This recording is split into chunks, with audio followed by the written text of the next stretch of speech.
Question करते हैं, if a and b are vectors such that magnitude of a plus b है ना √29 दे रखा है और फिर ये एक्सप्रेशन दे रखा है ए क्रॉस ये वेक्टर इज इक्वल टू ये वेक्टर इंटू बी। इस एक्सप्रेशन की वैल्यू निकालनी है अपने को। तो इस वाले ये वाला जो इक्वेशन जो दे रखी है इसमें ये वाला एक्सप्रेशन और ये वाला एक्सप्रेशन ये दोनों तो सेम ही है, तो इसको अपन सी बोल देते हैं। ये एक्सप्रेशन बेसिकली क्या दे रखा है, A cross C is equal to C cross B. अच्छा, इस सारे मैनिपुलेशन में अपना एम क्या है कि सी ए और बी को हम इंडिविजुअली तो हम नहीं निकाल पाएंगे, है ना, उतनी इन्फॉर्मेशन नहीं है अपने पास में। तो हम कोशिश करेंगे कि ये ए प्लस बी का जो एक्सप्रेशन है यही निकल जाए अपना, ए प्लस बी का एक्सप्रेशन निकल जाएगा, मतलब ये वाला वेक्टर कंबाइंड। तो इस एक्सप्रेशन की वैल्यू निकाल लेंगे अपन। तो ये क्या हो जाएगा, A cross C minus C cross B is equal to 0, है ना, इस तरफ ले आए अपन। अच्छा, ये अपन डिस्कस कर ही चुके हैं, इस तरह के एक्सप्रेशन में यदि हमको कॉमन लेना है तो सी जो है वो सेम साइड में आना चाहिए, तो इसको रिवर्स करना पड़ेगा अपने को। तो ये क्या हो गया, ए क्रॉस सी और रिवर्स करेंगे तो साइन चेंज हो जाएगा, plus B cross C is equal to 0। तो ये क्या हो गया, A plus B cross C is equal to 0। तो इसका मतलब क्या है, ये वाला वेक्टर और ये वाला वेक्टर आपस में पैरेलल है ना, इसीलिए इनका क्रॉस प्रोडक्ट जो है वो 0 आ रहा है। तो दो वेक्टर्स ए और बी यदि पैरेलल हों तो उनके बीच में आपस में रिलेशन जो है वो क्या होता है, A is equal to lambda B. ठीक, तो अपन क्या लिख सकते हैं, A plus B is equal to lambda C. और अब हम सी की वैल्यू डाल देते हैं, 2i plus 3j plus plus 4k। तो अपने को क्वेश्चन में क्या दे रखा है, ए प्लस बी का मैग्नीट्यूड दिया हुआ है ना, तो इसको यूज़ कर लेते हैं अपन। इस वाले एक्सप्रेशन में दोनों तरफ जो वेक्टर हैं उनका मैग्नीट्यूड ले लेते हैं। तो ए प्लस बी का मैग्नीट्यूड लैम्डा तो यूं का यूं रहेगा और इस वाले वेक्टर का मैग्नीट्यूड। ठीक, तो ये एक्सप्रेशन जो है क्या हो जाएगा, इसका मैग्नीट्यूड अपने को दिया हुआ √29 इज इक्वल टू लैम्डा और ये वेक्टर सी का मैग्नीट्यूड 4 + 9 + 16। तो ये भी क्या है, ये भी 29 हो गया, है ना, कैंसिल आउट हो गए। तो अपने पास में लैम्डा क्या वैल्यू आ गई, लैम्डा की वैल्यू 1 आ गई। तो ए प्लस बी बेसिकली सी के बराबर ही हो गया। अब अपन, है ना, ये डॉट प्रोडक्ट निकाल सकते हैं, ए प्लस बी की जगह, है ना, सीधा सी की वैल्यू लिख रहा हूँ मैं, 2i plus 3j plus 4k dot minus 7i plus 2j plus 3k। तो ये क्या हो गया, -14 प्लस 6 प्लस 12। तो ये कितना हो गया ना, 4। तो ये आपका आंसर है ना, सी पार्ट। अच्छा, इसमें एक चीज़ देखें, है ना, आपके दिमाग में आ रहा होगा, इसमें क्या लिखा हुआ है कि अ पॉसिबल वैल्यू ऑफ ये।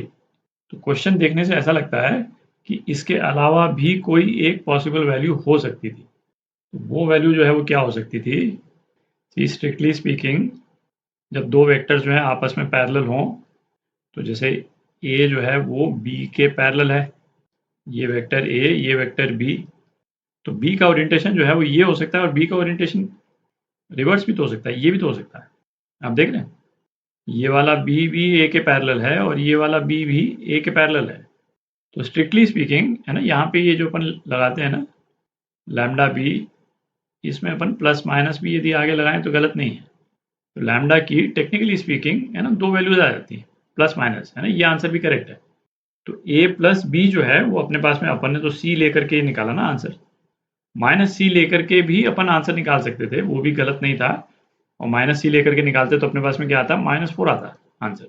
ये -4 वाला आंसर है ना, ये भी गलत नहीं। तो ये क्वेश्चन करते हैं, the unit vector perpendicular to the plane determined by, है ना, ये 3 पॉइंट्स दे रखे हैं अपने को, पी क्यू और आर। तो इन पॉइंट्स को यूज करके, है ना, दो वेक्टर निकाल लेते हैं जो इस प्लेन में है ना, फिर उसका क्रॉस प्रोडक्ट ले लेंगे परपेंडिकुलर वेक्टर निकालने के लिए, है ना। ऐसे रैंडमली अपन बना रहे हैं पी क्यू और ये आर, ये जो है वो क्या है 1 -1 2, क्यू है 2 0 -1 और आर जो है क्या हो गया 0 2 और 1। तो एक वेक्टर तो ये ले लेते हैं अपन पी क्यू, है ना, पी क्यू वेक्टर ये क्या हो जाएगा, इन पॉइंट्स का विथ रिस्पेक्ट टू ओरिजिन जो पोजीशन वेक्टर है ना, पोजीशन वेक्टर इसको मैं क्यू बोल देता हूँ, इसको पी बोल देते हैं और इसको आर बोल देते हैं। तो पी क्यू जो है वो क्या हो जाएगा, क्यू माइनस पी, है ना, ये तो अपन कर चुके हैं कई बार। तो पी क्यू जो है वो क्या हो गया, आई प्लस जे माइनस 3k, ठीक।